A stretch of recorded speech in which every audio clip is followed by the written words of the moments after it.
কোনো সেক্টরে আগুন লাগলে সেই সেক্টরেই কয়েকদিন চলে প্রশাসনের তৎপরতা।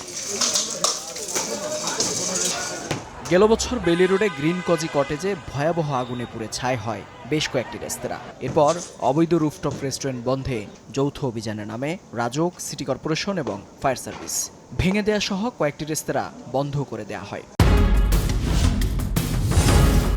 তবে বছর না ঘুরতেই ইউটার্ন।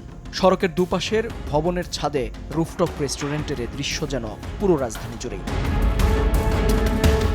নিয়ম না থাকলেও রাজধানীতে আবারও হু হু করে বাড়ছে এসব রুফটপ রেস্টুরেন্ট। মেট্রো রেল চালুর পর থেকে বিশেষ করে এই মিরপুর অঞ্চলেই ছাদ দখল করে গড়ে উঠেছে প্রায় শখানেক রেস্টুরেন্ট। কিন্তু প্রশ্ন হচ্ছে, প্রশাসনের নাকের ডগায় কিভাবে চলছে এসব?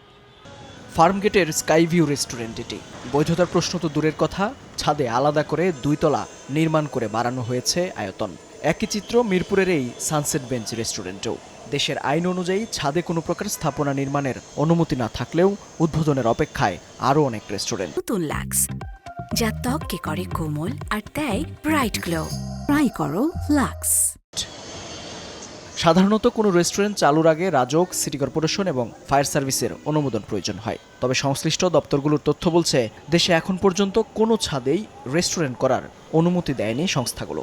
তাহলে প্রশ্ন, কোন নিয়মে চলছে এসব রেস্তোরাঁ? বাংলাদেশে ওইভাবে পারফেক্টলি অনুমোদন দিচ্ছে না, কিন্তু ছাদ বাগান করার পারমিশন আছে। ওইরকম ভাবে আমরা একটা অনুমোদন নিয়ে এই রেস্টুরেন্টটাকে ওপেন করতে চাচ্ছি। তদারকির দায়িত্বে থাকা সংস্থাগুলো বলছে, রাজনৈতিক ছত্রছায়ায় এতদিন বন্ধ থাকলেও শিগগিরই শুরু হবে অভিযান। রাজধানী কর্তৃপক্ষ আগের যে প্রসেসটা, মাঝখানে তো বিভিন্ন কারণে একটু সাময়িক বিরতির কাজ হয়েছিল, তো এখন আমরা হয়তো আগের যে প্রসেসটা সেটা আরও জোরদার করবে। ছাদ মানে আপনাকে ওপেন রাখতে হবে। আমি যখন খেতে যাচ্ছি তখন তো আমার দেখতে হবে, যতই সুন্দর হোক না কেন, আমাকে প্রাণে বাঁচার জন্য যেই ছোট ছোট ইস্যুগুলি, মানে ইমার্জেন্সি ইস্যুগুলি, এটা আমাকে একটু খেয়াল রাখতে হবে।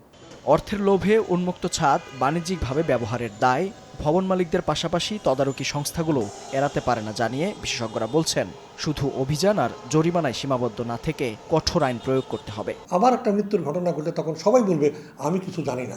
এই দায়মোচন থেকে আমাদের বেরিয়ে আসতে হবে।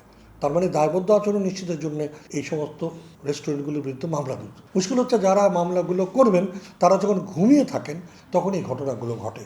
অসংখ্য মানুষের জীবিকা জড়িত থাকায় রুফটপ সহ সব রেস্টুরেন্ট পরিচালনায় আইন সংশোধনের দাবি সংশ্লিষ্টদের। মেহেদী হাসান, সময় সংবাদ, ঢাকা।